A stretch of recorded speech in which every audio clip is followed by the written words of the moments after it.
We get it on record. So if I say the wrong thing, you know exactly what I meant to say. There it is on record. Okay, all joking aside, the title of this message is War on Normalcy. War on Normalcy. Or they're defining deviancy different than they used to define it. So our advice, but what I was going to say is, when you're younger, your life is just getting on course. So if you get thrown off course now, it's even more disastrous than if you get thrown off course later in life. In other words, to put it real bluntly, the world is more perverted than it was when I was a kid. I'm not saying the world was good when I was a kid. Satan was working on us too, but it's worse. Would you say it's at least 3 times worse for those who are old enough to remember than it was when we were a kid? To some older people, the scariest thing was Elvis Presley shaking his hips. And he did, by the way, he did a gospel album, more than one, pretty good. Can you imagine some of these hard rockers doing that today? A gospel album. The point I'm making is things are much worse today than they were when we were young. You're facing the traps of the devil. And I think the devil is energized. They're much more dangerous, more degeneracy. It's going to be harder. The number one thing that I think the evil pressures in the world are doing is they're going to redefine what it means to be normal. They're going to change things around. Well, you don't know what is normal. Well, normal is whatever we say it is, whatever is popular, whatever Hollywood's pushing, whatever they want at the moment. And that changes every couple years. There isn't, now obviously there is a normal, but they'll tell you, we redefined everything. Mom is now a birthing person. And anybody can be a birthing person, man or woman. I'm not making that up. Some of you, of course, know that that's what they're now telling people. They can't define a woman. In other words, there is no normal. That's what they're going to be pushing. And that's going to be really confusing to little kids, teenagers. Satan wants no standards. Everything is fluid. Everything is fluid. You can be this today, that tomorrow. Well, I could make some jokes about it, but I'll pass up a cheap joke for the moment. Society is weaponized against people, but it's going to especially hit younger people the hardest. There are traps. Just like in the forest, you can set bear traps. You've seen those big bear traps, big steel claws, and if you hit the wrong point, it crushes the leg and holds the foot, and the animal is really, it's a horrible trap. Well, Satan has set up human traps. You're going to say, what is a human trap? It's where he traps your mind and your heart. Where he traps your mind and your heart in dangerous areas. And youth are especially vulnerable to these. I'm going to go to Proverbs 4:23 and read a piece of awesome advice given in the Bible. Proverbs 4:23. Obviously, it applies to all of us. We're all in the battle. But youth especially should listen to this.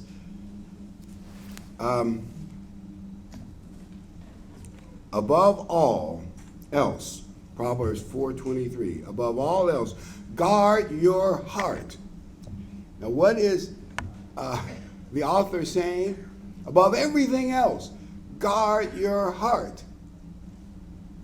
I suppose you could try to put that in a football example. Above else, you guard the ball, you guard the quarterback because he's got the ball. Or if it's in chess, above all else, you guard the king. Or in some wars, same thing, you guard the king. But can you see where, in a spiritual sense, what is really important is your mind and your heart, that spirit in man that's up there with your functional part of your brain that really makes human beings unique from computers. That's what really counts. The body will grow old and weak and whatever. But our heart and our mind is what really counts. We need to guard it. Guard it like you're guarding a precious jewel. Above all, guard your heart, for it is the wellspring of life. In other words, your whole life is going to be determined by your mind and your heart.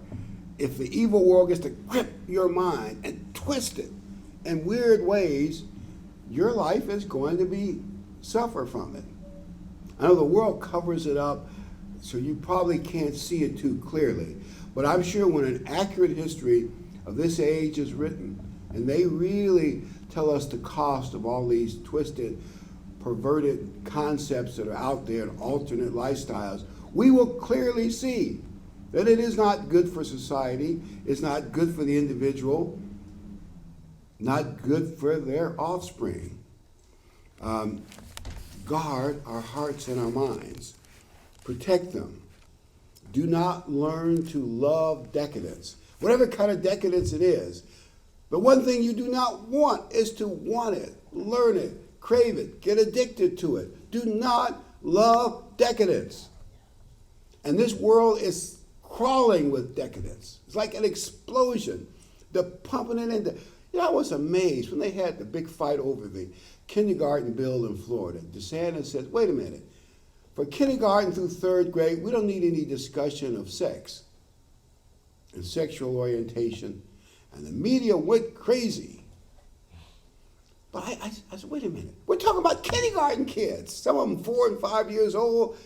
They don't even know what gender is. At least I didn't when I was in the kindergarten. I mean, maybe, but not really.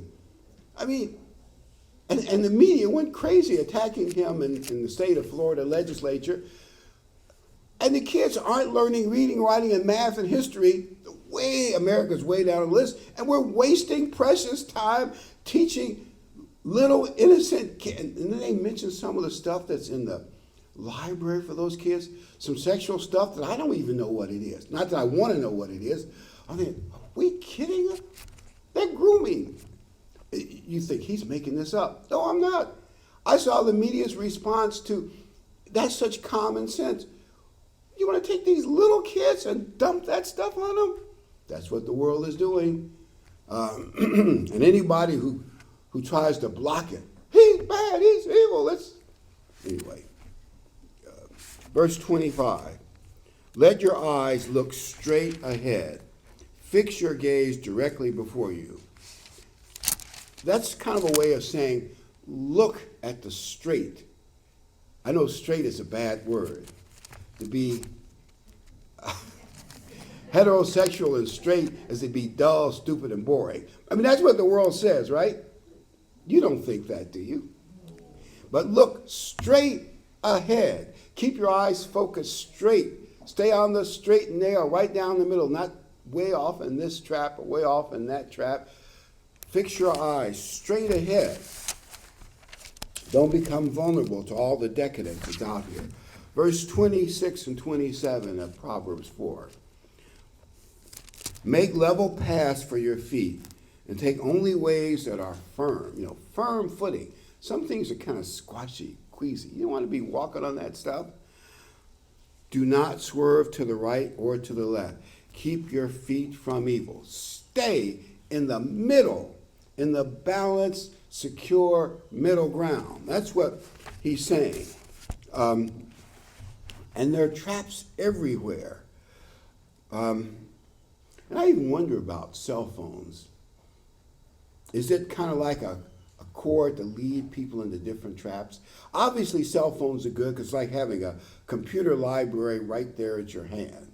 You can, at least some of them, you can speak into them and say,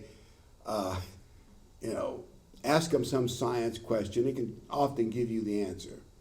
It depends what if Wikipedia is accurate or not. But a lot of times you can get pretty good information right at your hand.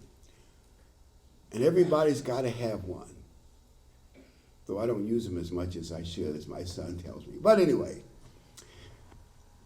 But can it also be a gateway to decadence? Just think about it a little bit. Just give it a little thought. But there are all kind of traps.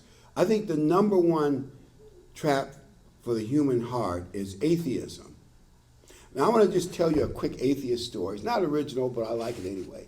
This atheist, who for years had been denying that God exists, he loves nature. He's walking in the forest one day and kind of really enjoying himself, the trees. He worships trees and nature. Well, there's nothing wrong with taking care of trees and nature and appreciate them, but we appreciate the creation, but we worship the creator. You get the difference. Anyway, so he's up there, he loves trees. He hears a bear growl.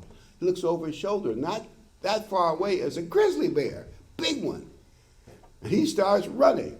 By the way, do you know as big and lumbering as grizzly bears are, they can outrun men? They're faster than you might think in spite of their size. And the bear is closing on him. He's running hard. The bear is closing on him. And he's running hard and he trips. And the bear is standing over and the bear picks up his paw to disembowel him. And suddenly he screams out, "God, save me."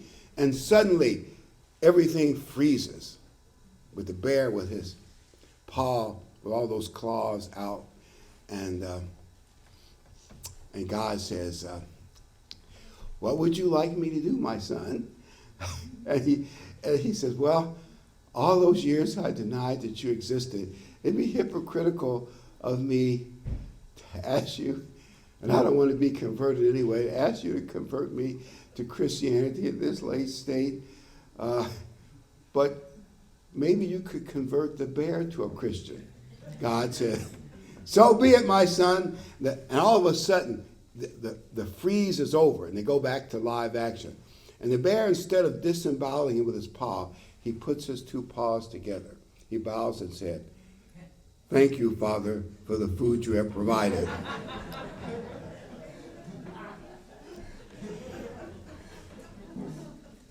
I can tell some of you saw that ending coming, didn't you? Yeah, it's not original. But I tell that story to make this point. Atheism is stupid. You look at the complexity. I'll just mention one thing, but you could write books on it. They now know, which they didn't know years ago, that every cell in every living animal and plant is controlled by binary. It's like a binary. By the way, all computer codes at the base level are binary. Either the signal's on or off.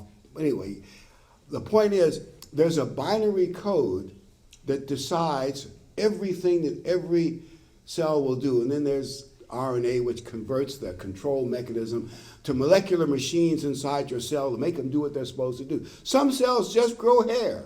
They didn't do me any good. But other cells do complex things like brain cells. And the amount of information stored in that program that makes you what you are is unbelievable. Like there's 4 billion base pairs, all stuff that will blow your mind if you try to mathematically look at all those genetic connections, and there are 20 different amino acids. The odds of something that complex being accidental is an impossibility. And that's not the only great thing you could say about creation. That's just one of the things that they've learned in recent years. And the truth is, scientists are realizing that evolution, as they have known it, can't be true. They're trying to find ways to save it. By the way, Aldous Huxley's book, it's actually a racist book. It's the Origin of Species and the Favorite Races. That's actually what he named the book. Is a terrible book, but they never tell you the full title. But worry about that later. My point is, there is a God. And the first trap is to believe that man can do it by himself. We don't need God. We need God. We need God. Look at this history of the world. It's nothing but various levels of messes and waves. We need God. And by the way, well, they'll eventually get the perfect socialist government. They've been working at that. We could talk about the French Revolution, bloodbath, the Russian Revolution, bloodbath, the National Socialist Fascist Party, bloodbath. But I won't go into any more gruesome details. You get the point. They have not been able to make it work, and it's always backfired into men abusing each other. It's a matter of power. So, and right and wrong is not defined. It's whatever is popular. I'll make a point. There are laws, just like there are laws of economics. Like the number one law of economics is supply and demand. Governments sometimes try to jump around that. It always backfires. If the government prints more dollar bills, chasing fewer actual goods, you're going to get inflation. That's a law of economics that they can play games, but they can't beat it. They tried it, and anyway, it doesn't work. So the law of supply and demand really is infallible. There are laws in physics that you just can't get around. My point is, but there are also laws of human behavior. Who would know the best about the laws of human behavior but the one who designed human beings? Who would know the best about the laws of right and wrong? The one who created us. And that's in the Bible. You know, I admit the Bible may be misunderstood by people, hard to understand, but we're getting a better understanding of it all the time. Those laws cannot be altered. It's like the book 1984. In the book, the hero is told by the evil government, 2 + 2 = 5. In the end, they break him, and he finally says it. In other words, whatever we say is true, and then we may change it in a few years, and then you'll jump to that. You know, in our governments, actually one government, I won't mention which one, last year, the prime minister said, the truth is whatever I say it is. That sounds like 1984, doesn't it? And socialism, and weird. But the truth is the truth. It cannot be changed. For instance, you cannot have sex without love. It doesn't work. I'm going to go to Isaiah 5:20. I know we know these scriptures well. I just want to emphasize it a little bit right now.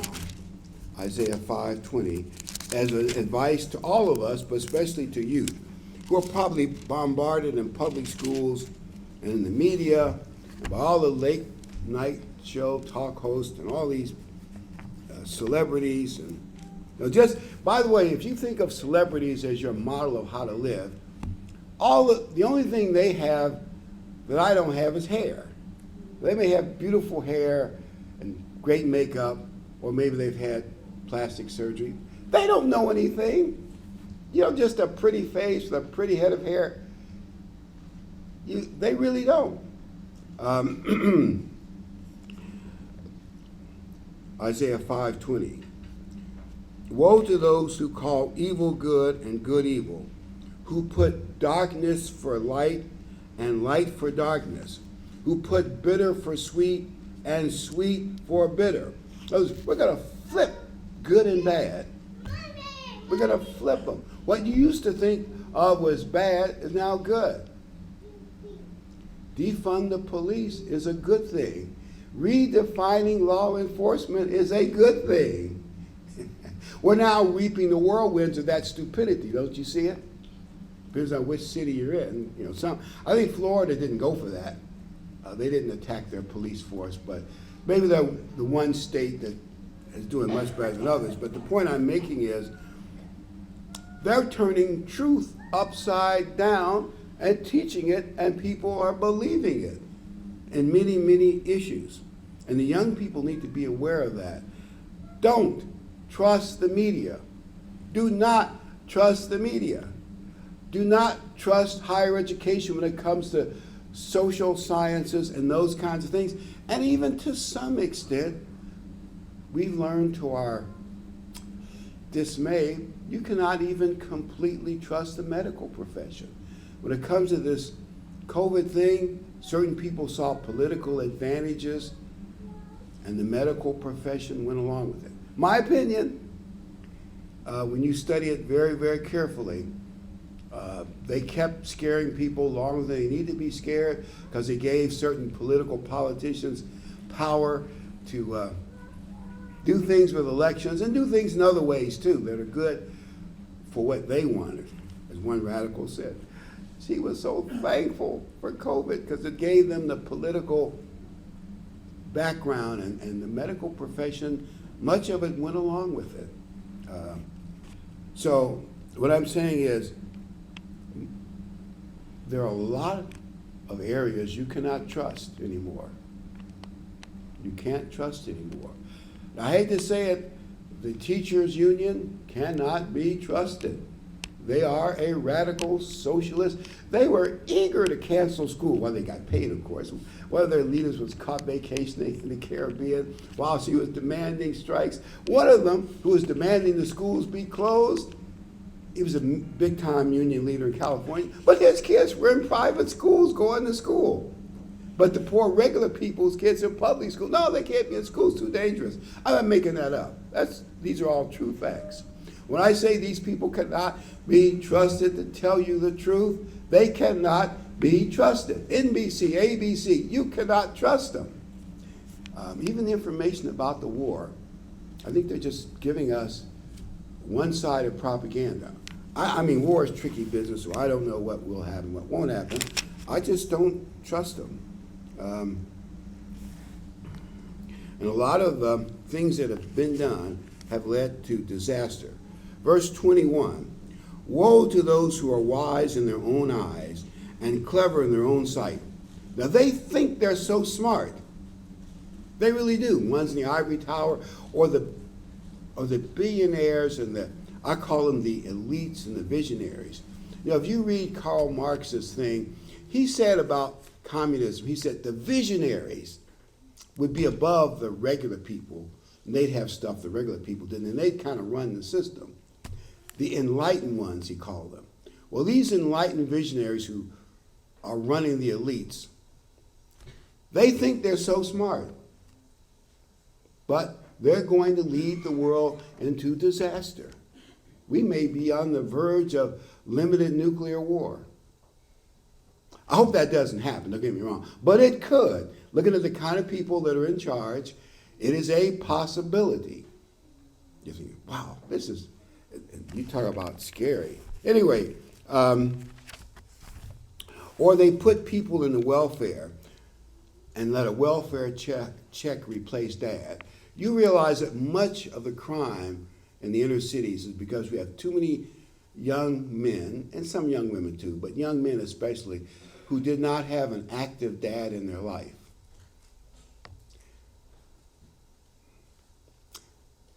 I want to thank my granddad. I think he did a great job of filling in when I needed it the most. But the point is, good parenting. By the way, they're also diminishing the value of motherhood too. Parents, grandparents are really important. They cannot be replaced by a welfare check. I heard some people talking who claim they know. They say the government is through various indirect, clever programs incentivizing a lot of young people not to go back into the workforce. They can get money, and I don't know how they can do it, but they can stay home, live with their girlfriends or live with their mom, play video games all day. And, you know, my job isn't pleasant, I don't want to work. Because you see all these signs, help wanted. It's not because there aren't any young men out there. I heard something like a third of the young men are not part of the labor force. They just dropped out from time to time. Now, I don't know the truth of it because it's hard to nail it down, and that the government may be doing that intentionally to buy votes. I don't know if that's true, but I've heard some experts claim it to be true. If it is true, it just proves they think they're wise. But this is a disaster. If America doesn't have a strong work ethic, this country and its economy will go down. You know that, don't you? The work ethic. You know, the one thing that helped America win World War II was we outproduced the other side. Now, America had a lot of advantages, so I'm not saying it's all just work ethic. But work ethic was part of it. Like my wife's mother, she was a Rosie the Riveter. They worked at one of those factories producing arms. But you probably have heard all those stories. If bad advice talks a lot of young people into dropping out of the labor force or coming on and off, not really doing anything, that is not good for America. By the way, Europe may freeze this winter, at least in part, because the people running the West listened to a child, and they took their reliable sources of energy, a good chunk of it offline, because they're going to rely on alternative fuels. In case you haven't learned it, windmills are unreliable. When the wind is too strong, they don't work. When the wind is too soft, they don't work. When it's too cold, they freeze up. In bad weather, they're unreliable. Same with solar panels. And now that we blew up the pipeline, or whoever blew it up,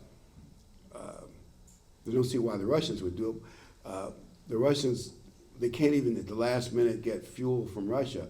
Now they're scrambling to get other sources, and there's one other one that's out there from Norway that's coming in. But will it be enough? And they're not sure. There are people saying if we have a bad winter, thousands could freeze to death. That is stupidity on a grand scale. You think about it. You know what happened to over 100 people? They think more like 200 froze to death 2 winters ago in Texas because they had almost a fourth of their grid was alternative fuel. This is Texas. Who would have believed they fell for that stuff? Won't go into details. The point is, when the Bible says they're wise, they think they're so smart, but they're not. That's just an example of it. They're not as smart as they think they are. 2 crows are flying in a field, and the one crow says to the other, hey, I think I see a man over there. Maybe we should leave and stop devouring this farmer's crop. The other crow said, let me hop up on the pole a little higher and take a better look. He looks, comes back down, he says, no, that's a fake man, a scarecrow. He said, how do you know that's not a man with a shotgun heading this way to shoot us? He says, how do I know? Because I looked at their hands, and they did not have a mobile phone.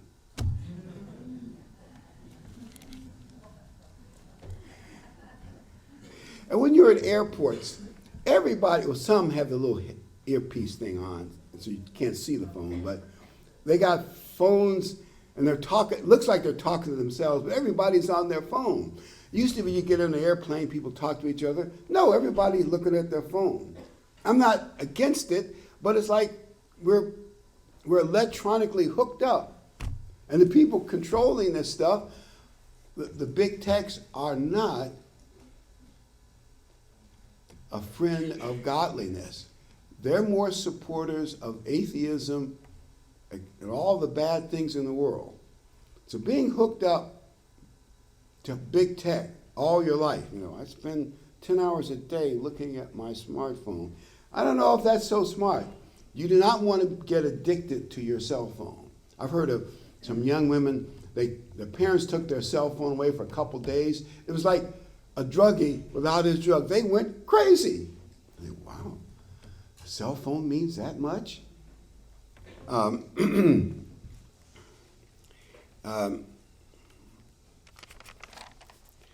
So we need to be cautious of getting addicted to anything because there are a lot of traps for the human heart. I'm going to list a few of the traps. I'm not going to go into details because I know someone could preach a sermon on each one of these and you'll probably hear, or you can look them up yourself. Here's a list of human heart traps you can fall into. Drugs. Fentanyl will probably kill 120,000, mostly young people and some children this year. And it turns people into thieves, drugs. Sex addiction, and the many variations. I won't go into them because I don't even understand them all and don't need to understand them all. It should be controlled inside marriage. Pornography. You can see what a threat that is, can't you? Witchcraft and earth worship, the occult, dark magic. And something I saw in Houston, they had I call it a mosh concert, a big mosh pit. I don't know, was it supposed to have been 20 or 30,000? Twice as many got in there. Maybe it was 100,000, whatever it was. And the guy was doing some kind of rap music. They're all jumping up and down with their smartphones and shouting. It looked very, very pagan if you looked at it. And then somehow something went wrong and they charged the stage. It was horrible. And I guess the singer didn't know how bad it was until later. He just kept on going. Over 300 people were seriously hurt, some killed, trampled in some kind of wild mosh pit. It just looked like the occult gone crazy. Gambleaholics who gamble their paychecks and destroy themselves financially. Those are some of the traps that are most out there. There are probably other traps too, gangs and violence and that sort of thing. Here's one thing to remember. God's law is like a light unto your path. You think of walking through a dark jungle with human traps, like bear traps, all around. God's law is like a light, so you can get through that jungle without getting caught in a trap. And if you're in a trap already, remember that statement, if you find yourself in a hole, stop digging. You'll make it worse. If you find yourself in a trap, start digging your way out of it. And maybe you need help to fight the drugs or sex addiction, or I don't know. There are all kinds of traps out there. Maybe you can get some help from people that can help you. Stop digging. Get yourself out. Keep yourself from falling. And my final comment to young people is try to stay normal.